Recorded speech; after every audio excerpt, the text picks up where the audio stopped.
The first thing he noticed wasn't the fresh cut on his own arm, the one that stung every time he moved. No.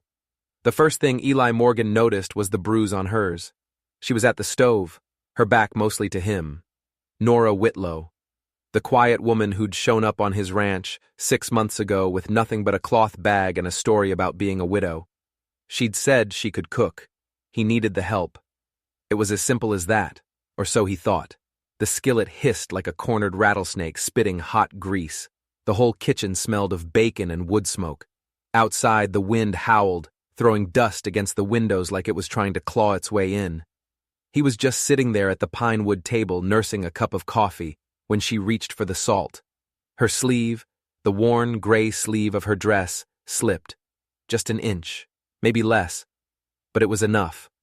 There, on the pale skin of her forearm, was a bruise. It wasn't just a bump or a knock. This was a deep, ugly bloom of purple and black, already yellowing at the edges like a rotting leaf. It was the kind of mark that gets left on purpose. She must have felt his eyes on her. In a flash, she yanked the sleeve down. Her fingers tightened on the salt tin, her knuckles turning bone white. She didn't look at him, didn't acknowledge it. She just went back to stirring the bacon, her shoulders set like a stone wall. Eli didn't say anything. What could he say? The air in the kitchen grew thick, heavy with the things they weren't talking about. The only sounds were the sizzle of the pan and the lonely whistle of the wind. He knew he should let it go. He wasn't a man who went looking for trouble. Trouble had a way of finding him just fine on its own. The last time he'd gotten too curious, he'd ended up digging a grave for his wife and the baby they were waiting for. Curiosity cost. It cost everything. But this silence was different. It wasn't peaceful. It was loud. It screamed. "You want more coffee?" she asked, her back still to him. Her voice was too even, too practiced. He didn't answer her question. Instead, he said, "Your biscuits are burning." They weren't, not even close. But he needed her to turn around. He needed to see her face. She turned, her eyes wide with alarm, and for a second, the mask was gone. He saw it then. The fear. Not of him, but of something far, far away. Something she thought she'd left behind. She looked at the oven, then back at him, her expression hardening again. "They're fine," she said, her voice clipped. He just nodded slowly. He knew she was a liar. She'd been a liar since the day she arrived. The widow story never sat right. The way she flinched when he raised his voice to a stubborn horse. The way she always wore gloves, even in the dead of summer, to hide her hands. The small, crescent-shaped scar on her knuckle that looked suspiciously like the edge of a belt buckle.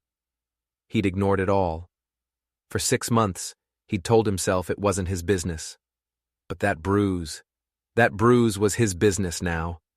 It was on his ranch, in his kitchen, and whatever left that mark was still out there, somewhere in the dust and the wind.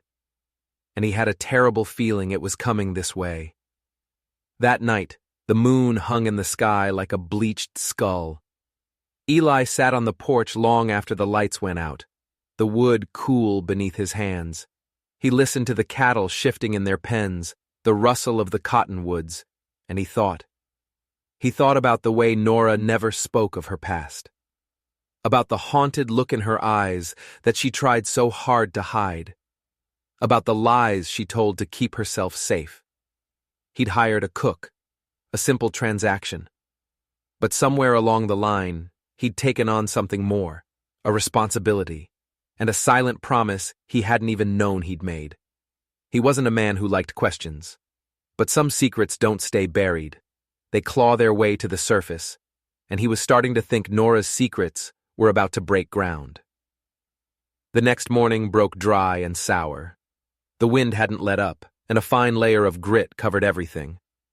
Eli was up before the sun, his mind already turning. He decided to check the southern fence line, the one bordering the old county road. As he passed the side gate, he stopped. Tracks, wagon tracks, fresh ones cut deep into the dry earth. They weren't from his cart, and they weren't from the weekly mail run.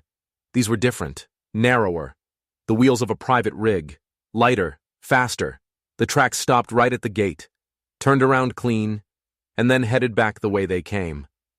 A cold knot tightened in Eli's chest. He crouched down, his fingers tracing the edge of the rut. No footprints around the wagon, just a single deep impression by the fence post, the heel of a boot. Someone had stood there for a long time, watching, waiting, and then he saw it. Tucked under a loose rock near the post was a piece of folded paper. It was coarse, cheap paper, the kind you find in any general store. His hand trembled just slightly as he pulled it out. The handwriting was ugly, mean and confident. There was no signature, just a few simple words. "She ain't worth dying for, rancher." He read it once, then a second time. The words burned into his mind. It wasn't a question. It was a statement, a warning, and a promise. He folded the note, his movements stiff, and slipped it into his breast pocket. The paper felt heavy, like a stone. He turned and walked back toward the house, each step deliberate. The quiet safety of his ranch had just been shattered. Nora was at the stove, just like yesterday.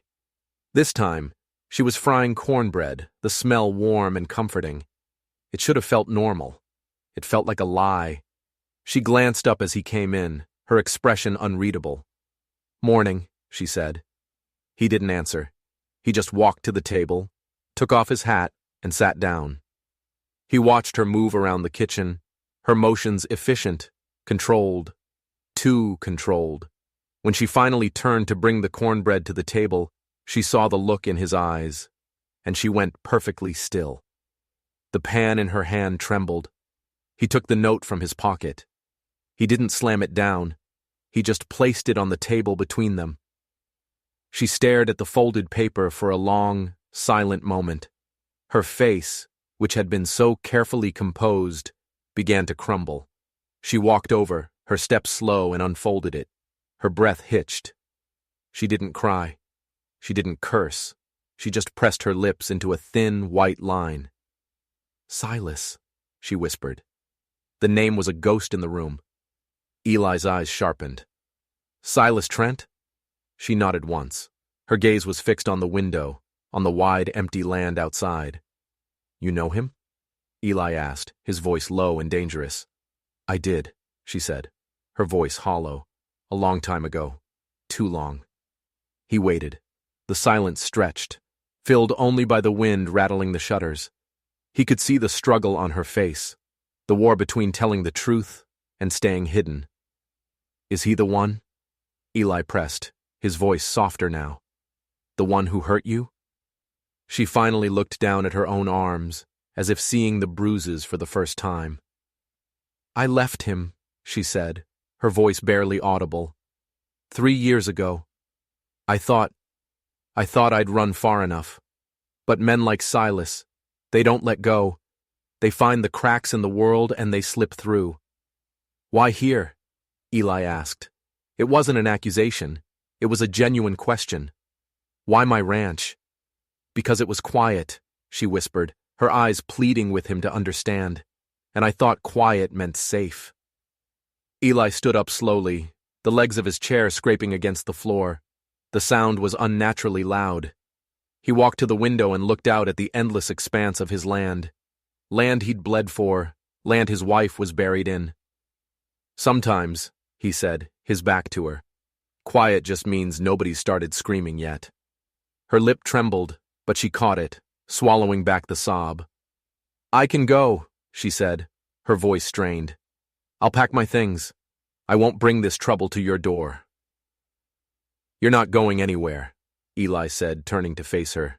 She looked up, startled. Hope and fear warred in her eyes. "You think I'm scared of some coward who leaves notes in the dark?" he said, his voice a low growl. For the very first time since she'd arrived, a ghost of a smile touched Nora's lips. It was gone as quickly as it came. "You don't know him," she said. "You don't know what he's capable of." Eli stepped to the front door and pulled it open. The morning wind rushed in, cold and sharp, smelling of dust and distance. It felt like a challenge. "Then I guess," he said, his eyes fixed on the horizon, "it's time someone stopped letting him be capable of it." He didn't know what he was getting into. He didn't know the darkness he was about to confront. But he knew one thing. The screaming was about to start, and he'd be damned if it was Nora's. That night, Eli rode out. He didn't ride toward town, toward the sheriff, and the flimsy protection of the law. He rode toward the Pine Hollow, a place at the edge of the county that decent folk avoided. It smelled like wet ash and rotting cedar, like long-dead fires and secrets left to rust. It was the home of a man named Hank DeWitt, an old, one-eyed man who kept watch over nothing but bad memories and bitter truths. Eli tied his horse to a broken wagon wheel and walked up the creaking steps of the ramshackle cabin. The porch groaned under his weight, a tired, weary sound. He raised his fist to knock, but the door swung open before his knuckles made contact. Hank stood there, framed in the dim light. He was more bone than flesh, wrapped in a faded flannel shirt. One of his eyes was a milky dead white. The other was sharp, intelligent, and full of suspicion. "You look like you found trouble," Hank said, his voice a dry rasp, like stones grinding together. "Got a name for you," Eli said, skipping the pleasantries. "Figure you might know it. Silas Trent." Something twisted in Hank's face. It wasn't a smile, it was the memory of a wound. "You better come inside, boy," he said, stepping back into the shadows. "This ain't a porch conversation." The inside of the cabin was a chaotic shrine to lost causes. Maps were tacked to every wall, crisscrossed with colored string connecting towns and names. Newspaper clippings of missing girls, their faces faded and hopeful, were pinned up like grim decorations. And then Eli saw it, pinned right in the center of the largest map, a photo of Nora. She was younger, her hair longer, but it was her. And under her eyes, even in the faded black and white, he could see the faint shadows of bruises. In the photo, she was wearing a sheriff's deputy uniform. Eli's blood ran cold. "Didn't expect to see her face again," Hank said, following his gaze. He poured 2 cups of thick black coffee from a tin pot that looked like it had been through a war. "She's the reason I started all this, the reason I kept hunting him." Eli took the offered cup. It tasted like rage. "You knew her? Back then?" "I knew what he was," Hank corrected, his good eye narrowing. "Silas Trent. A snake with a silver tongue and a rich daddy who paid to sweep up the messes. He didn't just hurt girls, Eli. He collected them. Called it a school for troubled young women. It was a prison." "Nora was a deputy?" Hank let out a bitter laugh. "For about 6 months. She was smart, too smart. She started asking questions, connecting the dots between runaways and Trent's charity. She got close, too close." "What happened?" "Silas has friends in high places. They didn't just fire her. They framed her, made it look like she was the one taking bribes to look the other way, ruined her name. She had to disappear. I thought she was dead." Hank tapped the edge of his milky white eye. "I was the sheriff back then. I tried to help her, tried to bring Trent in. This," he said, pointing to his scar, "was their retirement gift to me, courtesy of Trent's men." Eli's knuckles were white around his coffee cup. This was bigger than a grudge. This was a web, a conspiracy. "He's here," Eli said, his voice flat. "He left a note at my gate. He's looking for her." Hank shook his head slowly. "No, he's not just looking for her. If he surfaced, it means something else. It means one of them got away." Before Eli could ask what he meant, the cabin door creaked open. A small figure stood there, wrapped in a blanket, shivering. It was a little girl, no older than 8 or 9. Her hair was matted with dirt, her face pale and streaked with tears. She stared at them with wide, terrified eyes. It was May Rose, the little girl who'd stumbled into his barn that very afternoon while he was gone, barely able to speak her own name. He'd left her with his ranch hand's wife, telling her to keep the girl safe and quiet until he got back. He never imagined she would follow him here. "He's coming," the little girl whispered, her voice trembling. "He's coming for me." Hank stared at the child, his face a mask of horror. "God Almighty," he breathed. May Rose held out a crumpled piece of paper. Caleb gave it to me, she whispered. He told me to run. He said find the man at the quiet ranch. Eli took the paper. It was another note. The handwriting rushed and panicked. He's not the one in charge. It's the brother. The silver-haired one. He's the real devil. Silas is just the cage. Fletcher is the key. Eli's head snapped up. Fletcher? Hank slammed his fist on the table, rattling the coffee cups. Fletcher, Silas's older brother. The money. The muscle. The one nobody ever sees. We always knew there was someone else pulling the strings. This wasn't about a possessive ex-lover hunting down a woman who'd left him. This was a business. And Nora wasn't just a victim. She was a witness, a loose end. And the little girl, May, wasn't just an escapee. She was the key that could unlock the whole damned thing. Silas sent me a note, Eli said, the pieces clicking into place with sickening clarity. He said Nora wasn't worth dying for. That's a lie he tells himself to feel powerful, Hank spat. But Fletcher doesn't leave notes. He leaves bodies. Then he's coming, Eli said. He's already here, Hank replied, his eyes dark. He wouldn't have let the girl get this far unless he was watching. He's playing with you, with all of us. Eli stood up, his chair scraping back. I need a gun, he said. Something louder than the ones I own. Hank pushed himself to his feet, a grim fire in his one good eye. You'll need more than that, boy, he said, grabbing a heavy coat from a peg on the wall. You'll need someone watching your back who doesn't scare easy. You volunteering? I ain't dead yet, Hank muttered, checking the cylinder of a massive revolver he pulled from a drawer. Besides, I still owe that bastard one eye. They stepped out into the cold night air. The wind had died down, and the world was silent. Too silent. It was the silence of the hunter, waiting for its prey to make a mistake. And Eli knew, with a certainty that chilled him to the bone, that they were no longer the hunters. They were the prey. The ride back to the ranch was a blur of pounding hooves and grim silence. When they crested the last ridge, Eli saw it. A light. A single lantern, glowing in the window of his house. But it wasn't the warm, welcoming light of home. It was a beacon in the darkness, a signal. And it meant they were too late. Who's he? Nora's voice was sharp as chipped flint. She stood on the porch, a rifle held steady in her hands, its barrel pointed right at Hank's chest. She hadn't waited for them to get closer. She was ready. He's a friend, Eli said, swinging down from his horse. He put himself between Nora and Hank's gun. He knows what we're up against. Hank just nodded toward her, his one good eye taking in the rifle, the set of her jaw, the fire in her eyes. Silas Trent, he said, not as a question. Still leaving his marks, I see. Nora's hand instinctively went to her arm, pulling her sleeve down. She didn't have to answer. I don't want him here, she whispered to Eli, her voice fierce. Not him, not anyone connected to that life. He's not connected, Eli said. He's the one who tried to burn it down. It's too late for that, Nora said, her eyes scanning the darkness beyond the porch light. He's coming, sooner than later. Then we'll be ready, Eli said. No, she said, shaking her head. You don't understand. We leave, we run. Tonight. We're done running, Eli interrupted, his voice firm. This is my home. You live here. That's how he wins, Nora. He makes us ghosts in our own lives.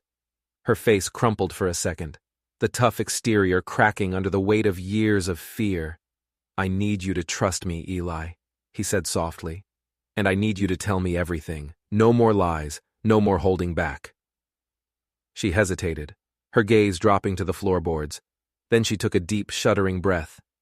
He doesn't just hurt girls, she said, her voice dropping to a conspiratorial whisper. He markets them. He finds runaways, orphans, girls no one will miss. He breaks their spirit, starves them, convinces them they have nowhere else to go. Then he sells them. Eli's blood ran cold. Sells them? As what? House help, kitchen maids, companions, to rich men in other territories who don't ask questions. Ranchers, miners, businessmen. He calls it rescue work. finding placements for troubled souls. Eli looked at Hank, whose face was a grim mask of stone. He's been doing it for over 10 years, Hank confirmed. A whole network.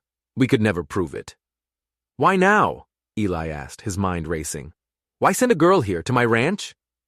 I don't think she was sent, Nora said, her eyes finding May, who was peeking out from behind the doorframe. I think she truly escaped, and I think that boy Caleb helped her, which means he's a dead man, Hank finished grimly, and Fletcher will tear this county apart looking for the girl who saw his face. Just then, May stepped out onto the porch. She was small, and she was scared, but there was a flicker of something else in her eyes. Defiance. She held up a crayon drawing she must have made while they were gone. It was a crude image. Stick figures, a big house with windows that were crossed out, a man with hair the color of moonlight holding a chain, and a woman screaming.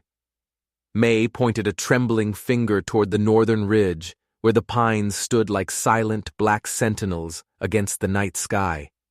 He watches, she whispered, from the house with the red glass. Eli and Hank exchanged a look. Hollow Ridge, Hank breathed. The old reform school. It's his headquarters. Eli stepped to the edge of the porch, staring out into the oppressive darkness. He could feel it now. Eyes, watching them from the ridge. A cold, patient predator. He reached for the rifle Nora had set down, its wooden stock smooth and solid in his hands. The quiet of his ranch was gone. The peace was a memory. The war had just begun, and the first battle was about to be fought right here, on his front porch. The next morning came, but the darkness didn't leave. It lingered in the corners of the house, in the silence between words. The sky was the color of a fresh bruise, a sickly gray purple that promised a storm.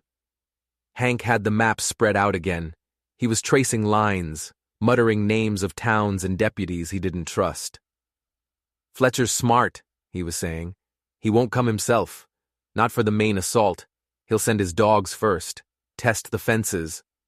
Nora was moving through the house like a phantom, checking locks, peering through curtains. She was no longer just a cook. She was a soldier preparing a fortress. May was quiet. She sat by the hearth, drawing again. The same picture over and over. The house with the red glass. But this time, she added something new. A small box buried under the floorboards of a barn. What's that? Nora asked, kneeling beside her. May didn't look up. Secrets, she whispered. Caleb told me to remember. Under the loose board, by the ladder. Nora's eyes met Eli's across the room. It was a risk, a huge risk. The barn was the most exposed building on the property. If they were being watched, going out there was like walking into a trap, but they had no choice. I'll go, Eli said. Hank, you and Nora stay here. Keep watch. The air in the barn was cold and still. Dust motes danced in the thin shafts of light slanting through the cracks in the walls. It smelled of hay and leather and something else. Fear. He found the ladder to the hayloft easily, and just as May had drawn, there was a single floorboard at its base that was slightly warped. He knelt, pried it up with the tip of his knife. Underneath, nestled in the cool, dark earth, was a small tin box. It was rusted shut. He carried it back to the house, his heart hammering against his ribs. He set it on the table, and the three of them stared at it, as if it were a live grenade. Hank worked the lid open with his knife. The contents stole the breath from their lungs. It wasn't just a child's shoe or a stained ribbon, as the original story might have you believe. It was a ledger. A small, black book, its pages filled with neat, tidy script. And it wasn't a list of names. It was a list of transactions, dates, locations, and prices. The sale of human beings recorded as if they were cattle. Charlotte Rose, $500, Abilene. Amelia Vance, $700, Silver Creek. Leora Adams, $450. Blackwater. Nora gasped. She pointed a trembling finger at the last entry. Leora Adams, she whispered. That That was my name, the name I used when I first ran, before I came here. They had her on their books. They had been tracking her, selling her file, her information. But that wasn't the most chilling part. The last page of the ledger was different. It wasn't a sale, it was a list of expenses. Fence post repair, $2. Wagon wheel maintenance, $5. Lime, $10. Hank looked up, his face pale. Lime, he said, his voice a hoarse whisper. You know what they use that much lime for, out in the country? Eli did. You use it to make bodies disappear faster, to cover the smell. This wasn't just a trafficking ring, it was a graveyard. And then, a new, terrifying thought hit Eli. He flipped back through the ledger, his eyes scanning the dates. He stopped on one entry from 5 years ago. Payment for information, S. Morgan. Wagon tampering, $50. S. Morgan. His wife's name was Sarah Morgan. She hadn't died in a tragic accident. The wagon wheel hadn't just come loose on that steep mountain road. It was murder. Fletcher and Silas hadn't just built their operation nearby. They'd been here for years. His wife must have seen something, a transaction, a girl being moved. And they had silenced her. They had paid someone to make it look like an accident, and that someone was on this list. The grief and rage that Eli had buried for 5 years erupted like a volcano. This wasn't about protecting Nora anymore. This wasn't about saving a little girl. This was about vengeance. We're not waiting for them to come to us, Eli said, his voice dangerously calm. We're going to them. Nora looked at him, her eyes wide. Eli, we can't. It's a fortress. No, he said, closing the ledger with a soft, final click. It's a tomb, and I'm going to be the one to seal it. But Nora shook her head, a desperate, brilliant idea forming in her mind. You can't go in there, Eli. You're a stranger.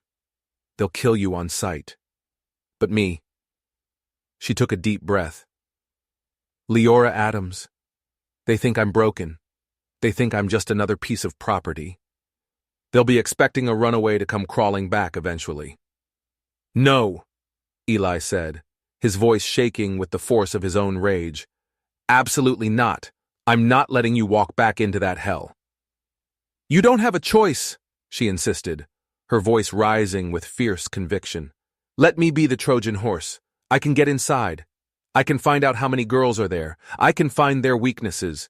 You can storm the gates all you want, Eli, but if you go in blind, you'll just get them all killed. Let me go first. Hank looked from Nora's determined face to Eli's thunderous one. He knew she was right. It was a suicidal plan, but it was the only one they had. She's right, son, Hank said quietly. It's the only way to get them all out alive. Eli felt like the world was cracking apart around him. To send the woman he was beginning to realize he couldn't live without back into the hands of the monsters who had haunted her. It was unthinkable, but to let more girls die, to let his wife's murder go unavenged, that was impossible. He looked at Nora, at the unyielding strength in her eyes. She wasn't asking for his permission. She was telling him the plan. You come back, he said, his voice raw. You hear me, Nora? You come back, or I swear to God I will burn that entire mountain to the ground until all I find is ash. She just nodded, a silent promise passing between them. The trap was about to be set, but who was the hunter and who was the hunted was about to become terrifyingly unclear. The journey to Hollow Ridge was a descent into hell. Hank rode with Nora as far as the tree line, the air growing colder, heavier, with every step they took up the winding trail. The pines were too thick here, blocking out the sun, creating a permanent twilight. Remember, Hank coached her in a low whisper, you're Leora. You're broken. You're scared. You got nowhere else to go. The rancher got tired of you, threw you out. You make them believe you've come home. Nora just nodded, her face a pale, emotionless mask. She had tucked a small, sharp knife into her boot. It wasn't much, but it was a comfort. At the edge of a clearing, Hank stopped. This is as far as I go, he said. From here, you gotta look like you walked the whole way alone. She dismounted, her movements stiff. She looked up the trail. From here she could see it, the cabin. It wasn't just the glass that was red. The dying sun reflected off the windows, painting the entire building in a bloody glow. 2 men stood on the porch. One of them, she recognized with a jolt of ice-cold fear. Silver hair, tied back in a neat tail, a long coat, a lazy, cruel smile. Fletcher. "Go," Hank whispered urgently, "and don't look back." Nora took a breath, summoning every ounce of acting skill she possessed. She hunched her shoulders, dropped her gaze to the dusty ground, and began the slow, shuffling walk up the hill. A lost lamb returning to the slaughterhouse. Fletcher watched her approach, his head tilted.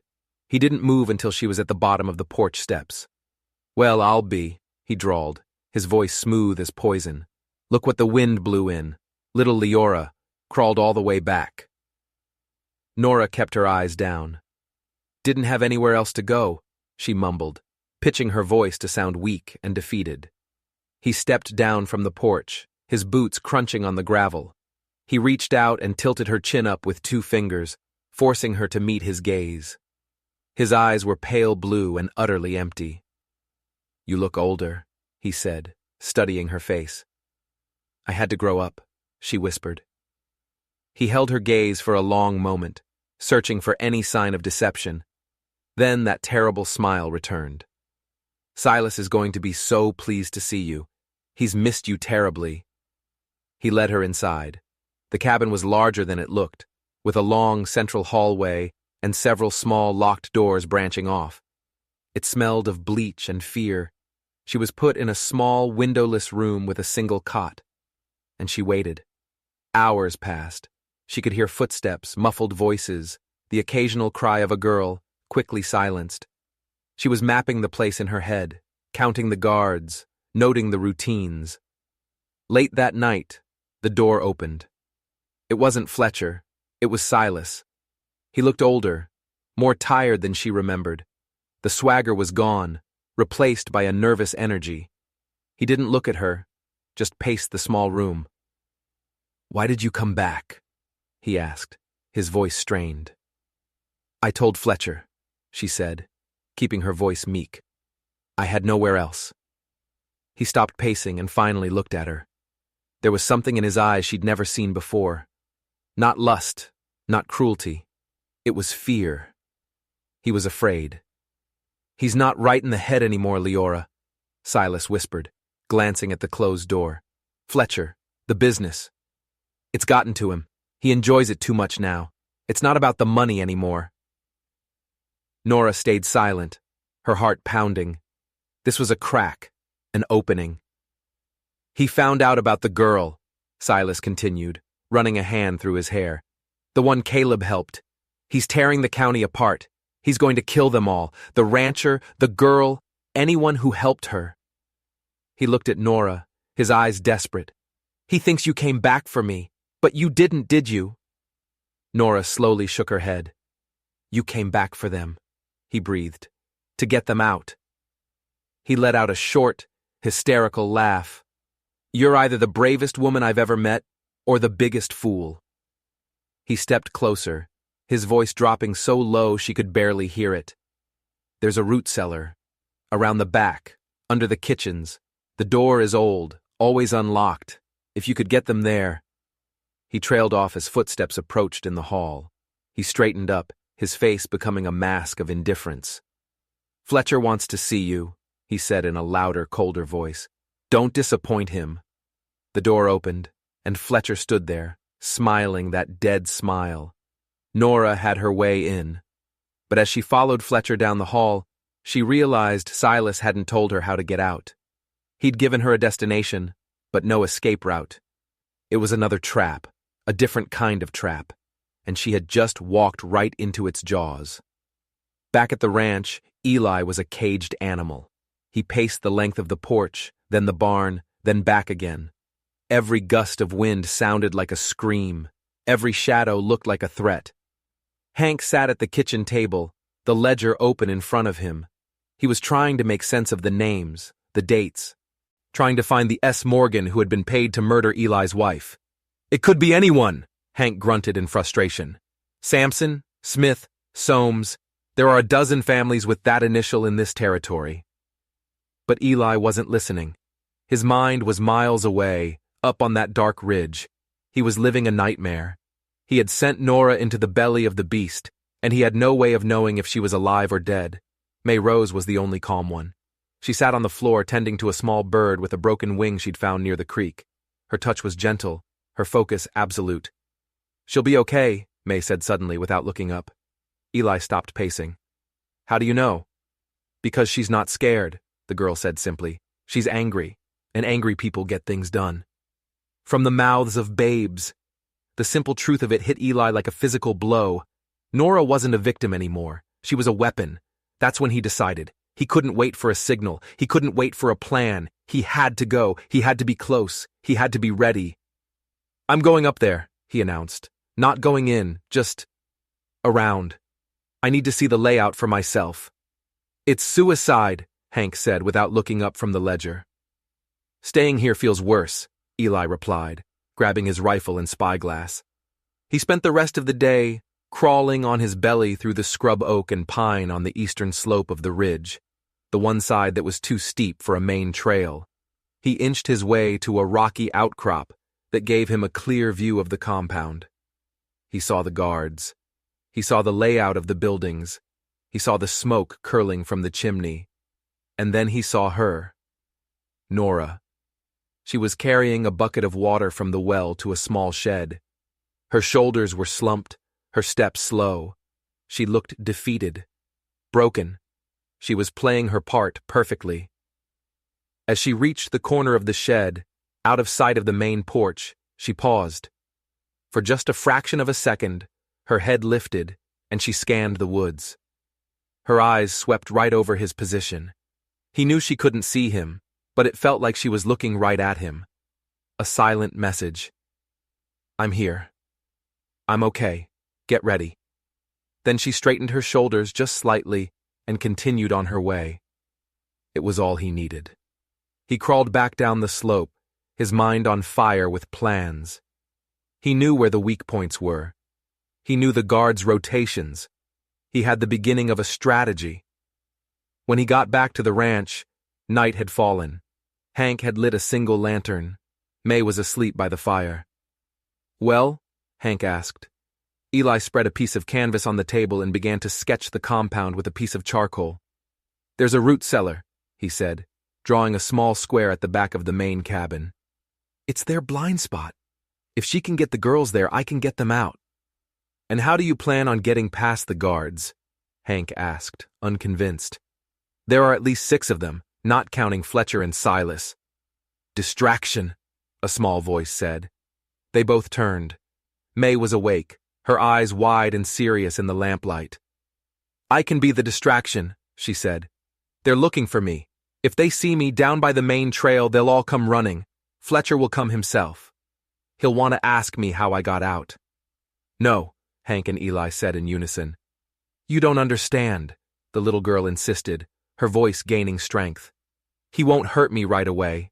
He'll be too angry. He'll want to make an example of me. It will give you time. Enough time to get to the cellar." It was the most reckless, insane plan Eli had ever heard, using a child as bait, but it was also brilliant, and he knew, with a sickening certainty, that it would work.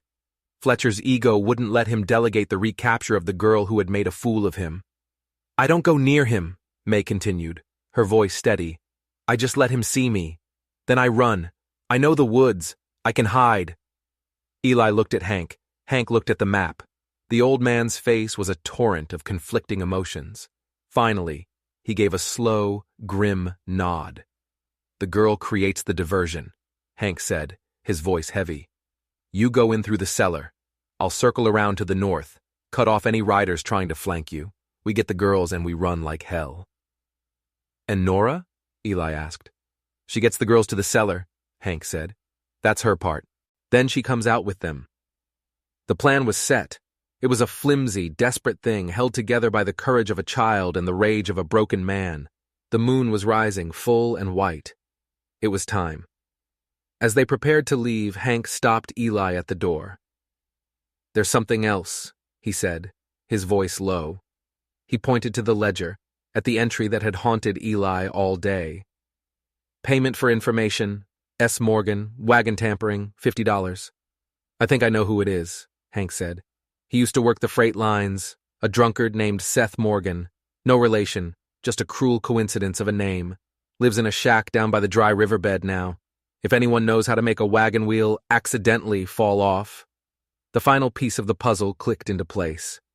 The face of his wife's killer now had a name. Eli's hand tightened on his rifle. After tonight, he said, his voice a low growl. After I get Nora and those girls back, I'm going to pay Seth Morgan a visit. Justice was coming to this county, one way or another. He was going to bring the storm. The forest was a cathedral of blackness. The only light came from the moon, casting long skeletal shadows that danced and twisted with the wind. It was a night made for ghosts. May stood at the edge of the tree line, a small, solitary figure wrapped in a dark shawl. Her heart was a frantic drum against her ribs, but her face was set, determined. She looked toward the red, glowing windows of Hollow Ridge and took a deep breath. Hidden in the brush 100 yards behind her, Eli and Hank watched, their rifles ready. The air was electric with tension. "Ready, kid?" Hank whispered, though she couldn't hear him. Eli didn't speak. He was a statue carved from rage. His entire world had narrowed to a single point, the back of that cabin, and the woman inside. Inside Hollow Ridge, Nora was on her hands and knees, scrubbing the floor for the third time that night. It was a pointless, demeaning task, designed to remind her of her place. Fletcher stood over her, sipping whiskey, his silver hair gleaming. "You've got a good work ethic, Leora," he mused. "It's a shame your spirit is so compliant. I prefer a little more fight. Makes the breaking more satisfying." He crouched, his face uncomfortably close. "Speaking of fight, we caught the boy. Caleb." Nora's blood turned to ice, but she kept her expression blank. "He was chatty," Fletcher continued, a cruel smile playing on his lips. "Told us all about his little plan, how he helped the girl escape, how he told her to find the quiet rancher. Pathetic." "What did you do to him?" Nora asked, her voice a dead monotone. Fletcher shrugged. "He's helping us with our lime problem in the barn." He stood up as a sharp knock echoed from the front door. A guard burst in, his face flushed. "Sir, we've got a sighting. Down by the main trail. It's the girl. It's May." Fletcher's eyes lit up with a predatory fire. Well, well, the little rat came back for more cheese." He turned to his men. "With me. I want her alive. I have questions for her." The moment the door slammed shut behind them, Nora moved. She dropped the scrub brush and sprinted down the hall, her bare feet making no sound on the wooden floors. She found the first locked door and used the knife from her boot to jimmy the crude lock. Inside, two young girls huddled together, their eyes wide with terror. "It's time," Nora whispered. "We're leaving. Follow me. Be silent." She moved from door to door. A girl here, two more there. 4 in total. Ruth, Annie, Delilah, Sarah. They were wraiths, pale and thin, but the spark of hope in their eyes was all the fuel Nora needed. She led them through the dark kitchen, their small hands clinging to her dress. The back door creaked open. The cold night air hit them like a slap. And there it was. The cellar. The door was half hidden by overgrown bushes. Their escape. Meanwhile, May saw the lanterns bobbing through the trees. They were coming. Fletcher was in the lead. She turned and ran, not too fast, just fast enough to keep them interested. She plunged into the woods, her small body weaving through the trees she knew so well. "Catch her!" Fletcher roared from behind. It was the signal. Eli and Hank split up. Hank moved north, a silent shadow heading off any potential flanking maneuvers. Eli went south, circling wide around the chaos, his eyes fixed on the rear of the cabin. He moved with the deadly grace of a panther, every sense on fire. He reached the cellar just as Nora was helping the last girl, little Annie, down into the darkness. He could see Nora's face in the moonlight, strained and pale. "Eli," she breathed, relief washing over her. But before she could climb down herself, a figure stepped out from the shadows of the cabin. It was Silas. "Did you really think," he said, his voice a dry rustle of leaves, "I would just let you walk away?" He lunged for her, but Nora was ready. She sidestepped, bringing the knife up from her boot in a swift silver arc. Silas wasn't expecting a fight. He stumbled back, a look of shock on his face as a thin red line appeared on his forearm. "It's over, Silas," Nora said, her voice cold as steel. "No," a new voice said. Eli stepped out of the darkness behind Silas, the barrel of his rifle pressing firmly into the man's back. "It's just getting started." Silas froze. But then he did something unexpected. He laughed, a strange, broken sound. "You think this is about her?" he spat, looking from Eli to Nora. "You think I'm the monster? I'm just the manager, the face. He's the one who enjoys it." "Fletcher," Nora breathed. "My brother," Silas sneered. "He's the one who likes to watch them break. I just wanted the money, but him. He got addicted to the power. I've been his prisoner as much as any of these girls." He looked at Nora, a flicker of something, regret, in his eyes. "The cellar leads to an old runoff tunnel, north end. It comes out past the ridge. Go, now, he'll kill you all." It was their only chance. Eli didn't trust him, but he didn't have time to argue. He herded Nora into the cellar and pulled the heavy door shut behind them, plunging them into absolute darkness. Above them, they heard shouting. Fletcher was returning. The hunt for May had failed, and now he was coming back to find his entire collection had vanished. The screaming was about to begin, but this time, it wouldn't be the girls. It would be the monsters, and Eli was ready to make them scream all night long. The tunnel was a cold, wet throat in the earth. It smelled of mildew and secrets, the air thick and hard to breathe. Eli led the way, one hand on the damp stone wall, the other holding his revolver.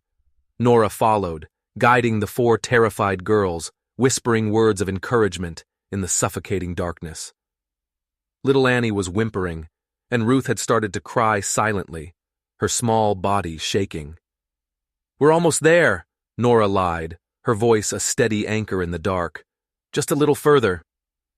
Behind them, they could hear faint sounds, shouting from the compound, a gunshot, the baying of dogs. Fletcher knew they were gone, and he was hunting them. They stumbled on through the blackness, their feet slipping on the slick, uneven floor. The tunnel twisted, turned, and sloped ever downward. It felt like they were descending into the grave. "I can't," Delilah, the oldest of the girls, sobbed. "I can't go on." "Yes, you can." Eli's voice cut through the darkness, sharp and commanding. "You've survived him this long. You are not going to give up now. We are all getting out of here, together." The authority in his voice silenced the sobs. They pushed on. Finally, after what felt like an eternity, they saw it. A faint gray patch ahead, an exit. It opened up behind a thick curtain of wild blackberry bushes on the far side of the ridge. They were out. They were free. But their relief lasted only a second. As they stepped into the pale moonlight, 3 figures stepped out of the trees to block their path. Fletcher stood in the center, his face a mask of pure fury. His silver hair was wild, his coat torn. He held a rifle loosely in one arm. 2 of his most brutal-looking guards flanked him. "Well, well," Fletcher snarled, his voice dripping with venom. "The rats have left the maze. Did you really think it would be that easy?" Eli pushed the girls behind him, raising his revolver. "Let them go, Fletcher. This is between you and me." "Oh, I think not," Fletcher chuckled, a horrible, mirthless sound. "You're all part of the grand finale, especially you," he said, his dead eyes landing on Nora. "My brother always had a soft spot for you. I think I'll enjoy breaking his favorite toy." "You lost, Fletcher," Nora said, her voice shaking but defiant. "I don't lose," he spat. He raised his rifle. "I just escalate." But before he could fire, another sound cut through the night. Hoofbeats, fast. 2 riders burst into the clearing. One was Hank, his face grim, a bloody bandage hastily tied around his leg. He must have been hit in the earlier chaos. The other rider shocked them all into silence. It was Silas, and in his hand, he held up a shining silver badge. "Drop your weapons!" Silas roared, his voice carrying the weight of the law. "Fletcher Trent, you are under arrest!" Fletcher stared at his brother, his mouth agape. You traitorous worm!" "I made a deal, brother," Silas said, his gun steady on Fletcher's chest. "A long time ago, with the only honest lawman in this county." He nodded toward Hank. "I've been feeding him information for years, waiting for the right moment to bring you down. You just got too sloppy, too cruel. You let a little girl escape." "And she," Silas said, looking at Nora with something akin to admiration, "she was the fuse I needed to light." Fletcher was speechless, his mind unable to process the betrayal. "It's a long story," Hank grunted from his horse, "but he's been our man on the inside, the whole thing. His cruelty to you, Nora, was an act, a way to gain his brother's trust." It was the biggest twist of all. Silas wasn't the master villain. He was a prisoner playing a long, desperate game to escape his even more monstrous brother. But Fletcher wasn't the type to surrender. With a primal scream of rage, he lunged, not at Silas, but at the girls. He was going to take them down with him. Eli didn't hesitate. He fired. The shot echoed through the clearing. Fletcher spun, clutching his shoulder, and collapsed into the brush.